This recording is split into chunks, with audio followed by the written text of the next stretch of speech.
Radhe Radhe to all of you. Welcome to पढ़ ले बेटा मौका है। मेरा नाम आकाश वाजपेयी है और आज जो है आपके लिए सीट टेक्नोलॉजी का बहुत महत्वपूर्ण लेक्चर है। इसमें क्या करेंगे, जितने भी आपके कम्पिटिटिव एग्जाम हैं उनमें सीट टेक्नोलॉजी के जितने अच्छे अच्छे क्वेश्चन बन सकते हैं उनको अच्छे से डिस्कस कर लेंगे, ठीक है। हाँ, दूसरी बात, जो बच्चे व्हाट्सएप ग्रुप पे नहीं जुड़े हैं वो जुड़ जाएं अच्छे से, ताकि उनको पूरी अपडेट मिलती रहे। इसके अलावा टेलीग्राम पे, व्हाट्सएप पे हमारी डेली क्विज होती है, तो उसको ज्वाइन कर लें। ठीक, लिंक नीचे डिस्क्रिप्शन में है। कोई समस्या हो आकाश वाजपेयी इंस्टाग्राम पे सर्च करो, क्वेश्चन पूछो बेधड़क, कोई दिक्कत नहीं होगी आपको, है ना। नंबर भी हमने नीचे दे दिया है। अच्छा, एक और बात, हाँ, जो बच्चे अगर नहीं जानते हो तो हमने हॉर्टिकल्चर के लगभग 17-18 पार्ट आ चुके हैं, उनको देख लें, अच्छे से ट्रिक से बताइए हर एक क्रॉप, ठीक, उसको देख लें। इसके अलावा प्लेलिस्ट बनी हुई है, एक बार प्लेलिस्ट को जरूर चेक करें, ठीक। और जो बच्चे नए हो, भैया काहे नहीं सब्सक्राइब कर रहे हो, करो। और बच्चों के जितने आपके दोस्त हो, यार हो, सबके साथ शेयर करो, है ना। अब हम तुम्हारे लिए अच्छे से डिजिटल बोर्ड बनाए तो तुम अच्छे से करोगे, तो कहाँ पैसा खर्च कराओगे, है ना, ऐसे ही कर दो। चलो, अच्छा, तो मजाक की बात हो गई। आगे देखो, सीड टेक्नोलॉजी क्या है क्या सीड टेक्नोलॉजी? एक ऐसा मेथड है जिसमें कि जेनेटिक प्योरिटी और फिजिकल करेक्टर, ये चाहे जेनेटिक करेक्टर मान लो चाहे फिजिकल करेक्टर मान लो, उनमें अगर हम इंप्रूवमेंट कर देते हैं किसी भी तरीके से, तो भैया वो सीड टेक्नोलॉजी कहलाती है। सिंपल भाषा में, साधारण भाषा में जानो। भाई साहब एक बात बताओ, कोई सीड था, ठीक, वो जर्मिनेशन अच्छे से जर्मिनेट नहीं हो रहा है, ठीक, वो भैया जर्मिनेट हो गया तो भैया अच्छे से उत्पादन नहीं दे रहा है, उत्पादन दे दिया तो अच्छे से उसकी वो नहीं हो रही, क्या बोलते हैं उसे, प्रोसेसिंग नहीं हो रही है। तो ये सब समस्याएं ना हो, इन सब समस्याओं के समाधान के लिए उनमें जो चीज़ें विकसित की जाती हैं, ठीक, जो अच्छे से टेक्नोलॉजी से जो चीज़ें विकसित की जाती हैं, उसी को हम लोग, उसी का अध्ययन हम लोग किस में करते हैं, सीड टेक्नोलॉजी के में करते हैं। अब थोड़ी डिफिनेशन पे आ जाओ कि सीड टेक्नोलॉजी क्या है। Seed technology is the method through which the genetic and physical characteristics of seed could be improved. भाई साहब, सीड टेक्नोलॉजी एक ऐसा मेथड है जिसमें कि जेनेटिक और फिजिकल कैरेक्टर सीड के इंप्रूव कर दिए जाते हैं, ठीक, सीधी बात। चाहे वो सीड प्रोडक्शन की हो, चाहे वो वैरायटी डेवलपमेंट हो, चाहे वो स्टोरेज हो, चाहे वो सर्टिफिकेशन हो, ये सभी आ जाता है। अच्छा, सीड क्या होता है फिर जी? आपने सीड टेक्नोलॉजी बता दी, लेकिन सीड क्या होता है? सीड भैया देखो कुछ नहीं होता है। सीड का मतलब समझो कि एक फर्टिलाइज ओव्यूल को ही सीड बोलते हैं, सीधी बात। अब देखो, seed is defined as fertilised mature ovule consisting of an embryonic plant together with store of food all surrounded by the protective cover ball. काहे चलोगे, काहे याद रखोगे, सीधा समझो फर्टिलाइज ओव्यूल जो होता है सीड बोलते होते हैं, ठीक, यही पूछा जाएगा। आगे बढ़ो, अब आ जाओ क्वेश्चन पे। इन्हीं 10 क्वेश्चन के माध्यम से पूरी सीड टेक्नोलॉजी खत्म कर देंगे, ठीक। अच्छे सुनना। हाँ, एक और बात, जो बच्चे बिल्कुल बेसिक से जानते हो तो बेटा ये बेसिक से नहीं होगा आज, है ना। इसमें जो जिन बच्चों का एग्जाम लगा हुआ है उनके लिए वीडियो रामबाण होगा, बहुत अच्छा होगा, ठीक। सीड टेक्नोलॉजी का कोई क्वेश्चन नहीं बाहर जाएगा, लेकिन थोड़ा बेसिक से नहीं होगा, ठीक। जो बच्चे एक बार पढ़ चुके हैं उनके लिए काफ़ी अच्छा है, और नहीं तो जो नहीं भी पढ़ चुके हैं इसको बार बार 4-5 बार वीडियो को सुन लेना, सिर्फ खाना खाते टाइम, किसी भी टाइम कान में ईयरफोन लगा के सुनते रहना, पूरी जिंदगी सफल। हर एक, इससे क्वेश्चन बाहर नहीं आएगा, और बाई चांस आ भी जाता है तो कोई बात नहीं, अगले वीडियो में जब बेसिक पढ़ाएंगे तब कवर कर देंगे। अब देखो, पहला क्वेश्चन है purity percentage in foundation seed. Foundation seed में प्योरिटी परसेंटेज कितना होता है? ऑप्शन सामने है, बार बार क्या बोले, 100%, 99.5, 99.5, 99, या इनमें से कोई नहीं। तो सही आंसर इसका है बी ऑप्शन, 99.5%। अरे सर जी, फाउंडेशन सीड में टैग कैसा होता है? वाइट होता है, ठीक, अभी आगे बताएंगे, यहाँ पे रहने दो। अब देखो, 100% किसकी होती है? तो जो न्यूक्लियस और ब्रीडर सीड होते हैं उनकी 100% होती है फिजिकल प्योरिटी, जो मतलब प्योरिटी परसेंटेज। 99.5 किसका होता है? फाउंडेशन का होता है, ठीक। अच्छा, और 99 किसका होता है? ये होता है सर्टिफाइड का, ठीक। कितना होता है? सर्टिफाइड का। ऊपर वाला क्या हो गया? न्यूक्लियस ब्रीडर का। 99.5 किसका होता है? फाउंडेशन का। और 99 किसका होता है? सर्टिफाइड का। आगे बढ़ो। मिनिमम फिजिकल प्योरिटी इन कुकर बिट्स। भाई साहब, कुकर बिट्स में मिनिमम फिजिकल प्योरिटी कितनी होती है? ऑप्शन देखो भैया, 95, 99, 96, 97%। बताओ कितनी? सही आंसर है बी ऑप्शन, दन से मारो, ठीक, 99%। जितने भी जो है कुकर बिट्स सब में 99% होती है। अच्छा, अब ये 95 किस में होती है? ये होती है आपकी गाजर में, ठीक, ठीक, डाकस कैरोटा, ठीक है, इसे बोलते हैं कैरेट, गाजर। अच्छा, 99 किस में होती है? ये जितने कुकुरबिट्स हैं सब में पाई जाती है, इसके अलावा ओकरा में भी पाई जाती है, जिसे हम लोग भिंडी बोलते हैं, ठीक। अच्छा, अब देखो, ग्राउंड नट पे होती है 96, कितनी होती है 96 होती है। और रेप सीड मस्टर्ड में होती है 97।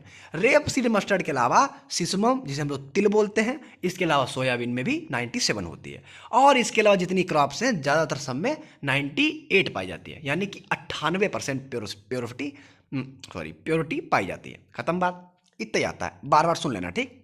अभी एक बात थोड़ी विवेकानंद थोड़ी याद हो जाएगा, कोई दिक्कत नहीं, फिर सुन लेना। देखो, seed should be stored at a safe moisture level. Safe moisture level पर सीड को कितने परसेंटेज मॉइस्चर पे स्टोर करना चाहिए? ऑप्शन 5%, 15 से 20%, 13 से 30%, 8 से 13%। ठीक, तो सही आंसर इसका है 8 से 13%, डी ऑप्शन। अच्छा, फिर जी 8 कब करते हैं, 13 कब करते हैं, जरा ये भी तो बताओ। आप तो ये बता दिए 8 से 13। देखो बाबा, 8% कब करते हैं सर जी? 8% करते हैं जब हमको लॉन्ग टर्म के लिए स्टोरेज करना होता है, लंबे समय के लिए। तो कितना करते हैं? 8% पे। आओ भाई साहब, अगर थोड़े समय के लिए रखना है, शॉर्ट टाइम के लिए रखना है, तो कितना रखेंगे? 13% रखेंगे, बात खत्म, आगे बढ़ो धन से। अब देखो, मिनिमम जर्मिनेशन परसेंटेज इन मेज। भाई साहब एक मिनट रुको। हाँ, मेज में कितना जर्मिनेशन परसेंटेज होता है? ठीक, घर पे आए हुए तो पानी चेंज हो गया, जुकाम हो गया। हाँ देखो, ऑप्शन है 90, 75, 85, 60, 90, 75, 85, 60। ठीक, तो भैया मेज में कितना होता है? मेज में जो मिनिमम जर्मिनेशन परसेंटेज होता है, यानी जमाव दर होती है, वो ए ऑप्शन 90% होती है। ठीक, इसको हम करवाएंगे, कुछ भी करवाएंगे। ठीक, 90% होती है। अच्छा, अब देखो बाकी ऑप्शन में क्या होगा? 75% किसमें होती है? 75% होती है जो हाइब्रिड बाजरा होता है, उसमें 75 होती है। इसके अलावा अरहर में 75 होती है, जैसे हम लोग बोलते हैं पिजन पी, है ना, केदनस का जान बोलते हैं साइंटिफिक नेम बोले तो। मूंग जानते हो? मूंग बड़े, हमें तो अच्छी नहीं लगती बिल्कुल, आप लोगों को अच्छी लगती है। हाँ मूंग, तो मूंग में भी कितनी होती है? 75% होती है। इसके अलावा मटर सबसे अधिक प्रोटीन, मटर हाँ वैसे सबसे अधिक लीमा बीन में होती है, सब्जी बात करें, लेकिन मटर मानो तो मटर में भी क्या होती है? 75 होती है। इसके अलावा काउपी या लोबिया, है ना, तो लोबिया में भी आपका क्या बोलते हैं उसे, जर्मिनेशन परसेंटेज कितनी होती है? 75 होती है। तो भैया 75 किस किस में होती है? 75 होती है हाइब्रिड बाजरा में, अरहर में, मूंग में, मटर में और काउपी यानी कि लोबिया, इन सब में कितनी होती है? 75 होती है। 85 फर्जी किसमें होती है? 85 बाबा हम बता रहे, सुनो तुम। 85 होती है वीट यानी कि गेहूं में, बारले यानी कि जौ में, शायद जौ को बारले बोलते हैं। अच्छा, एक होता है ग्राम यानी कि चना, सिसर एरिटनम काबुलियम, बता चुके हैं अच्छे से, इसमें भी कितनी होती है? 85 होती है। इसके अलावा रेप सीड मस्टर्ड। सर जी रेप सीड मस्टर्ड में आपने प्योरिटी कितनी बताई थी? देखो दन से ऊपर जाओ, प्योरिटी कितनी बताई थी? और ऊपर जाओ, और ऊपर जाओ, और ऊपर जाओ, दन से, हाँ 95%। ठीक, और नीचे आ जाओ, ये जो है मेज में कितनी होती है? अब जर्मिनेशन परसेंटेज कितना होता है? ये होता है भैया रेप सीड मस्टर्ड में 85%, ये बात याद रखना। ठीक, अच्छा, इसके अलावा 97 था मेरे साथ, 97 था ऊपर वाला, हाँ वो प्योरिटी था। अब देखो 60% किसमें होती है? 60% होती है कॉटन में होती है, जिसे हम लोग बोलते हैं कपास, कपड़े पहनते हो। इसके अलावा सनफ्लावर, अरे भैया कॉटन के बाद सनफ्लावर आ गया, फिर वाटरमेलन, है ना, और इसके अलावा कैरेट और चिलीज, चिली यानी मिर्चा, कैरेट, वाटरमेलन, सनफ्लावर, कॉटन, सब में जर्मिनेशन परसेंटेज जमाव दर कितनी होती है? 60% होती है। कॉटन पूछा गया है बाबू भैया, याद रखना। ठीक, अरे सर जी 65 तो ऑप्शन में नहीं है, वो भी बता दो, रह गया ना। तो 65 होती है उर्द में होती है, कालीफ्लावर में होती है और भिंडी में होती है। भिंडी का कई बार पूछा गया है, शायद हम इसमें ऑप्शन डालना भूल गए। 65 जो है भिंडी में होती है, याद रखना। सर जी तो 70 किसकी होती है? 70%, मतलब बीज जो है 100 किलो डाला लेकिन 70% जमा, है ना, तो 70% जो है जर्मिनेशन परसेंटेज किसका होता है? तो भैया वो होता है मूली का और बैगन का। बैगन मूली बेचारे कैसे हैं? 70% जम पाते हैं। अच्छा फिर जी 75% किसकी होती है? बता ही चुके हैं भैया, हाइब्रिड बाजरा की, अरहर की, मूंग की, मटर की और काउपी की। 80% किसकी होती है? जी ये नहीं बताया, अरे भैया बता रहे सुनो, 80% होती है तुम्हारे हाइब्रिड ज्वार की, धान की, तिल की और लिनसीड यानी अलसी की। अलसी हो गया, तिल हो गया जिसे सिसमम बोलते हैं, राइस हो गया, है ना, और हाइब्रिड ज्वार। अब राइस में पैडी है, ठीक है, जरा दिमाग ना लगाना। हाँ हाइब्रिड ज्वार इस समय कितनी होती है? 80 होती है। अरे सर जी सब हौच पौच हो गया, स्टार्टिंग में बता दो, बता देंगे, आराम से टाइम लेंगे। देखो पहले 90 था, 90 में क्या है? मेज। 90 क्या है? मेज। 90 के दशक में आदमी बड़े मजे करता था। आगे आ जाओ, 90 से थोड़ा सा कम क्या होता है? 85 होता है। तो 85 भी जान लो। 85 होता है हाइब्रिड ज्वार, ठीक, ज्वार। फिर उसके अलावा राइस, फिर सिसमम और लिनसीड, सिसमम, लिनसीड, राइस, ज्वार। कितना? 85। कितना? सॉरी, ये सब 80 होता है। एक मिनट, मेरी मिस्टेक, कोई बात नहीं, फिर से 85 किस में होता है? 85 होता है, सामने किताब रख लें ना, कभी कभी दिमाग से निकल जाता है। हाँ, 85 होता है वीट में, यानी कि गेहूं में, बारले में, ठीक, इसके अलावा ग्राम में, रेपसीड में और मस्टर्ड में। रेपसीड, मस्टर्ड, ठीक है।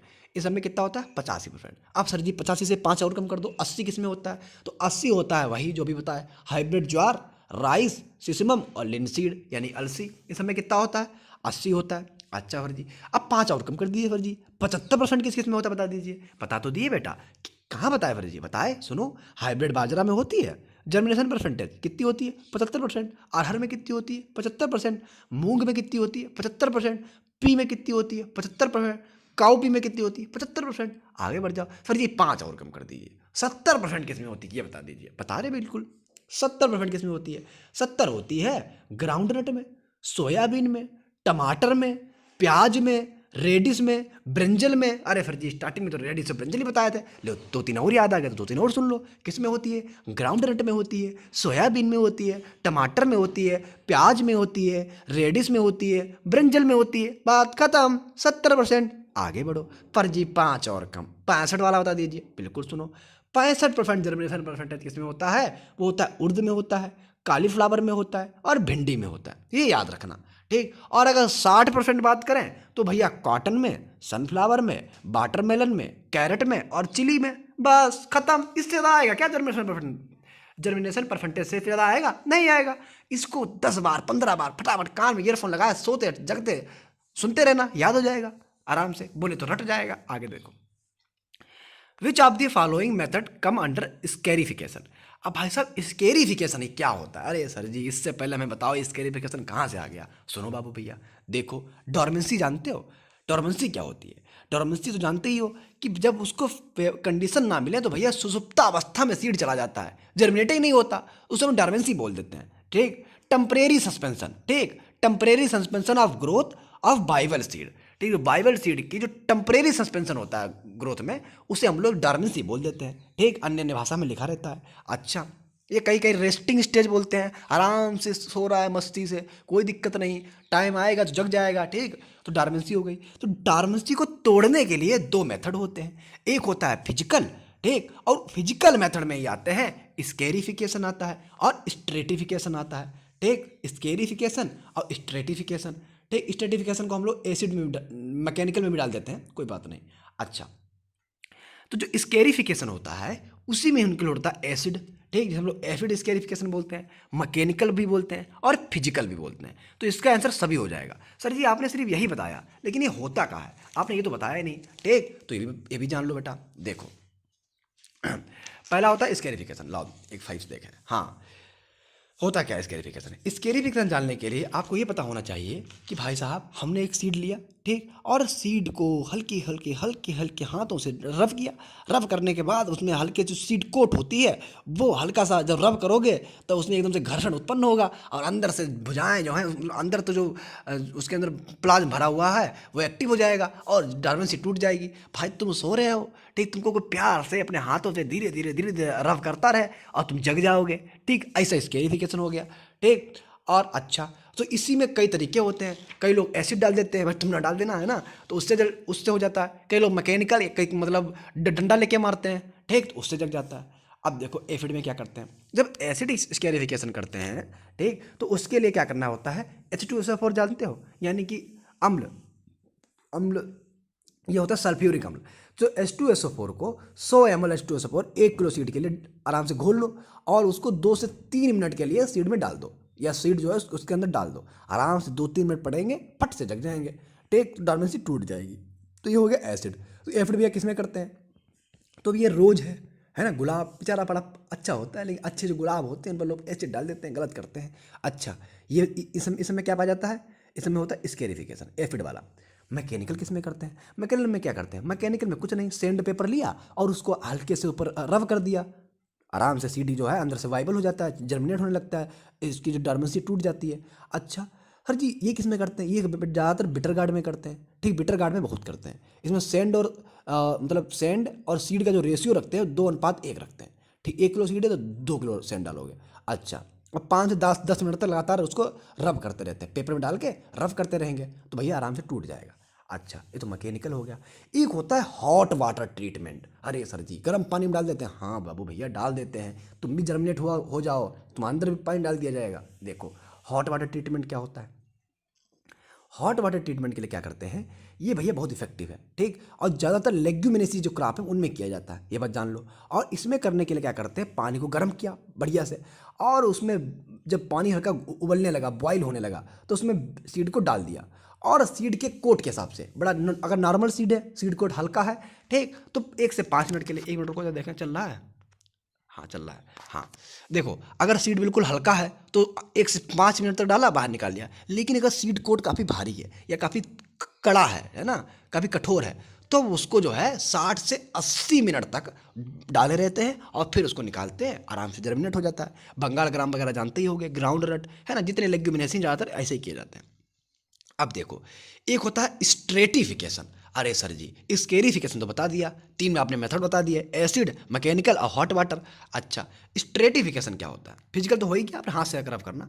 स्ट्रेटिफिकेशन का मतलब होता है जब डोर्मेंसी ड्यू टू एम्ब्रियो फैक्टर, जब उसके अंदर सीड के अंदर एम्ब्रियो पाया जाता है, वहीं में अगर कोई समस्या होती है तो हम लोग स्ट्रेटिफिकेशन करते हैं। ठीक, उसमें करना क्या होता है, उसमें कोल्ड स्ट्रेटिफिकेशन, वार्म स्ट्रेटिफिकेशन है ना, लीचिंग मेटाबॉलिक एक्टिविटीज़, तो उनको हम लोग जागृत कर देते हैं। कैसे करते हैं, कोल्ड में क्या करेंगे, सीड को एक 0 से 5 डिग्री टेम्परेचर पर रख देंगे और 2 से 3 दिन तक रखे रहेंगे आराम से। जब ज़्यादा ठंडी मिलेगी, अब तुम बहुत ठंडी में आराम से सो रहे हो, अब तुमको फ्रिज में डाल दें या AC ऑन कर दें इस टाइम, तो तुम्हारे तो बिल्कुल एकदम से जग के बैठ जाओगे, है ना, जग के बैठ जाओगे इस टाइम। तो 2 से 3 दिन तक उसको रखे रहते हैं, अंदर से जो है उसके एम्ब्रियो एक्टिव हो जाता है, कोई टेंशन नहीं। अब देखो, ये ज़्यादातर चेरी में करते हैं, पाल्म में करते हैं और कोल क्रॉप में करते हैं। बात समझ में आ गई। अब देखो आगे आओ, ये जो रिवीजन कर चुके हैं, एक बार पढ़ चुके हैं, उनके लिए है। ठीक, बेसिक में बहुत बेसिक से बताते हैं, फिर उसमें ये सब चीज़ें नहीं रहती। अब देखो, एक होता है वार्म क्या होता है, मतलब गर्म, नाम से क्लियर है। इसमें क्या है, सीड को 40 से 50 डिग्री टेम्परेचर पर रख देते हैं। ठीक, 40 से 50 डिग्री टेम्परेचर पर। ये ज़्यादातर किया जाता है पैडी में, मतलब धान में किया जाता है। और अगर एक पाल्म ट्री होता है, उसके अगर सीड रखने हो तो उसको भी 40 से 50 डिग्री पर रखेंगे, पर उसमें 2 महीने तक रखेंगे। यानी पैडी को कितने रखेंगे, पैडी को कुछ दिन तक रखेंगे, मतलब 4-5 दिन रखो काम चल जाता है, या कुछ दिन लिखा है फ्यू डेज। लेकिन अगर पाल्म ट्री की बात करें तो उसके सीड जो है भाई साहब 2 महीने तक रखने पड़ते हैं, तभी उसमें टूट पाती है। अच्छा, अब देखो लीची का मेटाबॉलिक एक्टिविटीज़, इसमें भी ज़्यादा कुछ नहीं होता। ठीक, इसमें आराम से पानी में डाल देते हैं और 3 दिन तक आराम से पड़ा रहने देते हैं, तो पानी नहीं उसके अंदर घुस जाता है, ठीक, फूल जाता है और इसके तहत जो है उसकी डोर्मेंसी टूट जाती है। अच्छा, कभी कभी टेम्परेचर पे ट्रीटमेंट भी करते हैं। तो टेम्परेचर पे ट्रीटमेंट करने के लिए 2 तरीका होता है, low temperature treatment, high temperature treatment. तो लो टेम्परेचर ट्रीटमेंट के लिए ये किस में करते हैं, बस इतना जानो। लो टेम्परेचर करते हैं, एप्पल है, ठीक, और तुम्हारा ज़्यादातर एप्पल पियर में ही करते हैं। ठीक, लेकिन 5 डिग्री टेम्परेचर को में इसका लो टेम्परेचर ट्रीटमेंट हो जाता है। ठीक, अच्छा, अगर कहीं आपको लिखना भी हो तो लिख देना, plant which grow in temperate and cooler climate, cooler climate condition में। मतलब जितने प्लांट हैं जो कूलर क्लाइमेट कंडीशन में रखे जाते हैं, वो कोल्ड या लो टेम्परेचर ट्रीटमेंट से आराम से डोर्मेंसी तोड़ी जा सकती है। दूसरे होते हैं हाई टेम्परेचर ट्रीटमेंट। तो हाई टेम्परेचर ट्रीटमेंट में आता है ब्लू वेल। ठीक, ब्लू बेल है, ब्लू वेल में समझना। ठीक है, हाइकोन्थोइड्स नॉन स्क्रिप्टा। ठीक, वैसे काम का नहीं है, ये जानो सिर्फ। अच्छा, ज़्यादातर जो जिसमें फ्लावरिंग वाले प्लांट नहीं होते, जिसमें अर्ली फ्लावरिंग आती है, उनमें अपनाया जाता है। या हम लोग कह सकते विंटर एनुअल। अगर पूछा जाए कि विंटर एनुअल्स में कौन सा ट्रीटमेंट अपनाया जाता है, तो हाई टेम्परेचर ट्रीटमेंट अपनाते हैं। इतनी बात समझ में आ गई। ठीक, ये बात क्लियर हो गई ना। तो स्केरिफिकेशन हो गया, स्ट्रेटिफिकेशन हो गया। अब देखो आगे बढ़ जाओ, हालांकि इतने क्वेश्चन आपके काम का भी है।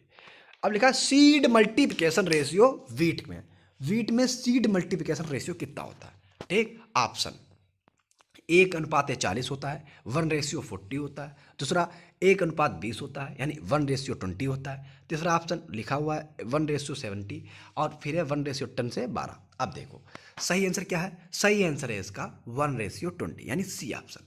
लेकिन सर जी फिर 1:40 किसका होता है, तो ये भाई साहब कई का होता है। हमने ऑप्शन वही डाले जो इंपॉर्टेंट है, जैसे कि ब्लैक ग्राम, ग्रीन ग्राम, मतलब कि उड़द की दाल, मूंग की दाल, ठीक। इसके अलावा काउपी, लोबिया, जानते ही हो। तो cowpea, black gram, green gram, इनका जो सीड मल्टीप्लिकेशन रेशियो होता है वो कितना होता है? 1:40 होता है, ठीक। अच्छा, सीड मल्टीप्लिकेशन रेशियो क्या होता है, कुछ बच्चे पूछेंगे। हाँ देखो बेटा, ये है कि जो सिंगल सीड बेड होती है उसमें सिंगल सीड होता है, उससे कितने सीड निकाले जा सकते हैं या कितने प्लांट निकलते हैं, जिससे कितने सीड निकलते हैं, उसी को हम बोलते हैं seed multiplication ratio. It is the number of seed to be produce from a single seed, ठीक। When it is sown and harvested, जब वो है एक बीज बोते हो तो उससे कितने बीज बन जाते हैं, ठीक। तो उसको हम लोग सीड मल्टीप्लिकेशन रेशियो बोल देते हैं। अच्छा भैया, तो 1:20 किस में होता है? वीट में होता है। पैडी में कितना होता है? पैडी में होता है 1:70, यानी 70 होता है, ठीक। अच्छा, और 1:70 के अलावा कभी कभी 1:80 भी लिखा रहता है। 1:80, 1:80। अच्छा, 1:20 किस में होता है? तो 1:20 तो हो गया वीट में। 1:40 किस में होता है? 1:40 जो है वो होता है ब्लैक ग्राम, ग्रीन ग्राम और काउपी में, ठीक। 1:70 बता ही दिए पैडी में होता है, ठीक। 1:10/12 किस में होता है? तो 1:10/12 जो होता है वो होता है ग्राम में, यानी चना में, ठीक। इतना याद रखना। अब कुछ और बता दें, इतने तो आपको याद ही रखना, ठीक। अब कुछ और सुन लो, जैसे कि मेज में कितना होता है? तो मेज में 1:80 से 1:100 होता है, ठीक। 1:80 से 1:100 होता है। दूसरा है सोरगम में कितना होता है? इसमें भी 1:100 होता है, यानी 1:100 होता है। बाजरा में कितना होता है? बाजरा में 1:200 होता है, यानी 1:200 होता है, ठीक। रागी में कितना होता है? काम का नहीं है, 1:80 से 1:100 इसमें भी होता है। तो मेज में और रागी में एक जैसा है। अच्छा, ग्राम में तो बता ही दिया, ब्लैक ग्राम बता ही दिया, काउपी में बता ही दिया। रेड ग्राम में कितना होता है? तो रेड ग्राम में भी 1:100 होता है, ठीक। सोरगम और रेड ग्राम में एक जैसा है। पटेटो में कितना होता है? पटेटो में 1:4 होता है, ठीक। सोयाबीन में 1:16 होता है। ग्राउंडनट में 1:8 होता है। कॉटन में 1:50 होता है। मस्टर्ड में 1:100 होता है। जूट में 1:100 होता है। तो जूट, मस्टर्ड, मेज और इसके अलावा रेड ग्राम, इन सब में 1:100 होता है, ठीक। याद रखना। वीट में 1:20 होता है, ठीक। पैडी में 1:70 से 1:80। इसके अलावा जो है रागी में भी 1:80 होता है, ठीक। ये ऐसी चीज़ें हैं, आराम से ईयरफोन लगाना, 10-15 बार सुनना, सब याद हो जाएगा। इससे ज़्यादा क्वेश्चन आएंगे भी नहीं। अच्छा, फिर है सीड रिप्लेसमेंट रेशियो वीट में कितना होता है? अभी आगे बहुत अच्छे अच्छे क्वेश्चन आएंगे, अभी तो तुम्हारा थोड़ा बोरिंग चल रहा है, ठीक। लास्ट में अच्छे आएंगे, तो अभी बोरिंग चल रहा है थोड़ा सा, लेकिन ये इंपॉर्टेंट है। लिखा है सीड रिप्लेसमेंट रेशियो वीट में कितना होता है? ऑप्शन है आपके सामने है, सही आंसर आपको बताना है। तो सीड रिप्लेसमेंट जो रेशियो है वो वीट में होता है 40.3, ठीक। कितना होता है? 40.3। अच्छा, पैडी में कितना होता है? वो होता है 39.8। दूसरा ऑप्शन किसके लिए? पैडी के लिए। 64.68 इसमें होता है, ये होता है हाइब्रिड वैरायटी जो होती है मेज की, उसमें होता है, ठीक। और अगर 31.83 की बात करें तो ये होता है चना में, ठीक। किसमें होता है? चना में होता है। ये तो हो गया इंपॉर्टेंट। इसके अलावा और सुनो, जो हाइब्रिड ज्वार होता है उसमें 38.22 होता है, ठीक है। इसके अलावा उर्द जो होती है वो 37.97 होता है। इसके अलावा मूंग जो होती है उसमें 33.55, यानी 33.55, सॉरी इंग्लिश में भी बोलते रहे। मूंग में कितना होता है? 33.55 होता है। उर्द में कितना होता है? 37.97 होता है। अरहर में कितना होता है? 48.11 होता है, या 48.11 होता है, ठीक। ग्राउंड नट में सीड मल्टीप्लिकेशन रेशियो कितना होता है? तो सॉरी, सीड रिप्लेसमेंट रेशियो कितना होता है? तो ग्राउंड नट में होता है 25.24। कितना होता है? 25.24 होता है। और रेप सीड मस्टर्ड में कितना होता है? 68.03 होता है। इतना याद रखना। सोयाबीन भी अगर जान लो, सनफ्लावर जान लो, अच्छी बात है। सोयाबीन में कितना होता है? 38.17 सोयाबीन में होता है। और 38.22 जो होता है वो ज्वार के हाइब्रिड वैरायटी में होता है। सर जी थोड़ा टफ चीज़ हो गई, कोई बात नहीं, आराम से इसको भी सुनना, 10-12 बार सुनना। 10%, 20%, एक बार में 10% याद होगा, ठीक है।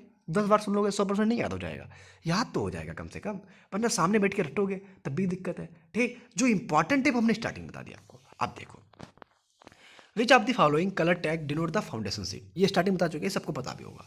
देखो, फाउंडेशन सीड का जो कलर होता है वो वाइट होता है, ठीक। क्या होता है? वाइट होता है। अब भैया गोल्डन येलो कितने किसका होता है? ब्रीडर का होता है, ठीक। ब्लू किसका होता है? सर्टिफाइड का होता है। और पर्पल किसका होता है? रजिस्टर्ड का होता है। बात खत्म, इसको तो यहाँ पर पढ़ने की भी जरूरत नहीं सर जी, ये तो हमें पता ही है। अच्छा, आगे बढ़ जाओ। एनएससी स्टेब्लिश्ड इन, नेशनल सीड कॉर्पोरेशन जो है उसकी स्थापना कब हुई थी? नेशनल सीड कॉर्पोरेशन की स्थापना कब हुई थी? ऑप्शन से क्लियर है, ठीक, आपको पता भी है। जैसे कि ऑप्शन है, सबको पता होगा, सीधे आंसर बताओ। 1963 में हुई थी, 1963 में हुई थी। अब ऑप्शन हमने आपने डाले वो बता दीजिए। जैसे कि 1966 में क्या हुआ था, इसमें जो है सीड एक्ट आया था। कब आया था?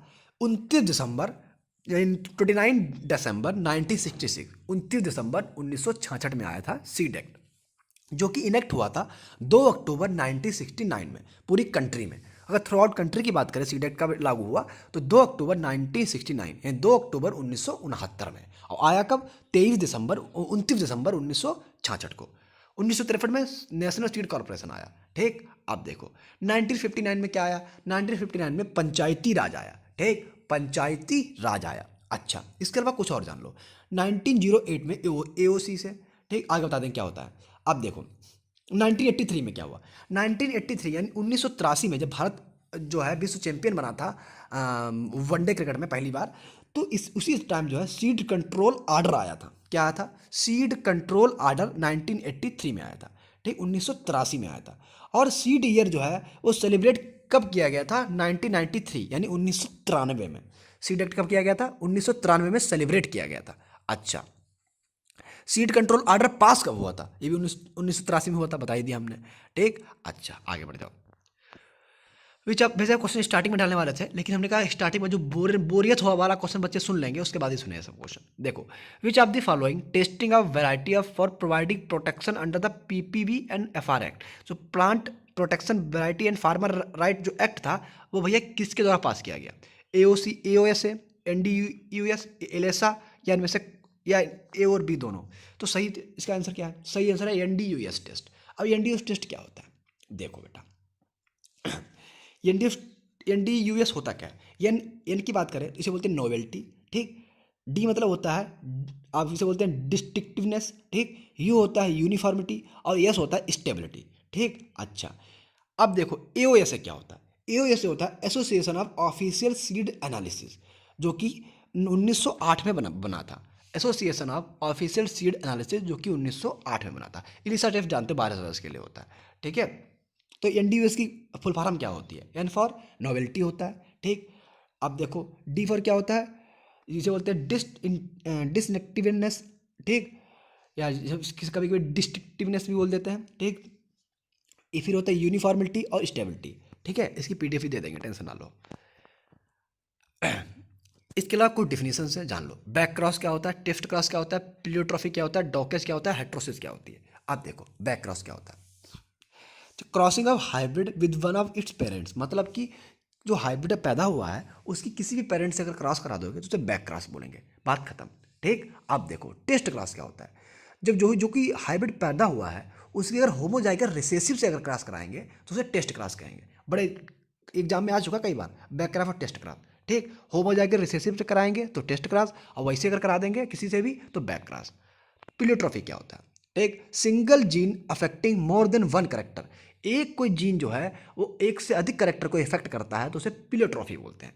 ठीक, एक होता है डॉकेज। डॉकेज जो है impurity percentage of seed, seed के जो इम्प्योरिटी परसेंटेज होता है उसे डॉकेज बोलते हैं। ठीक, और एक होती है हेट्रोसिस, यानी जो बालक पैदा हुआ है वो अपने माता पिता से काफ़ी ज़्यादा एडवांस है। ठीक, पॉजिटिव में तो पॉजिटिव हेट्रोसिस, नेगेटिव में तो नेगेटिव हेट्रोसिस। ठीक है, अच्छा फिर जी इतना तो आपने बता दिया। कोई और क्वेश्चन रह गया? बढ़िया। अब कई वैसे कोशिका से भी क्वेश्चन आते हैं कि कोशिका विभाजन की सबसे बड़ी अवस्था कौन सी है? ठीक, या मियोसिस की सबसे बड़ी अवस्था कौन सी है? तो प्रोफेज है। ठीक, क्रोमोसोम्स को हम लोग, क्रोमोसोम जो होते हैं एक बढ़िया मैनर में किस अवस्था में अरेंज रहते हैं? तो मेटाफेज में रहते हैं। ठीक, स्मॉलेस्ट फेज कौन सी माइटोटिक डिवीजन की? तो एनाफेज है। और लॉन्गेस्ट फेज कौन सी है माइटोटिक डिवीजन की? तो इंटरफेज है। ठीक, याद रखना। अब देखो क्रॉसिंग ऊपर किसमें होता है? पेचिटिन में होता है। ठीक, ये तो थोड़ी सेल की बात हो गई। अच्छा, राइस में जो सीड प्रोडक्शन करते हैं आइसोलेशन डिस्टेंस कितनी रखते हैं? 200 रखते हैं, याद रखना। ठीक है, अच्छा डी टेफलिंग क्या होती है? मेज में जो मेल पार्ट होता है उसको हटाना डी टेफलिंग कहलाता है। ठीक है, मेज में करते हैं। अच्छा, बाकी रोप पुलिंग जो है वो राइस से संबंधित है। हाँ, एक आईपीएस में आया था क्वेश्चन कि मेल स्टेरिलिटी जो है बाजरा में कौन से जीन से होती है? तो टिफ्ट 23 ये होता है। काफ़ी रिसर्च किसमें होता है? सोरगम में होता है। ठीक है, आप जानते हो। अच्छा, स्लो ड्राइंग सीड जो होता है ज़्यादातर जो जितने पल्सेस के होते हैं सीड वो स्लो ड्राइंग होते हैं। इतने बात क्लियर हो गया? कोई दिक्कत? कोशिश कीजिए, तुम्हारे क्वेश्चन फंस जाएंगे ज़्यादातर एग्जाम में। इसको भैया 10-15 बार देख जरूर लेना। हम 10-15 बार क्यों बोल रहे हैं, क्योंकि 10-15 बार में याद हो जाता है बालक।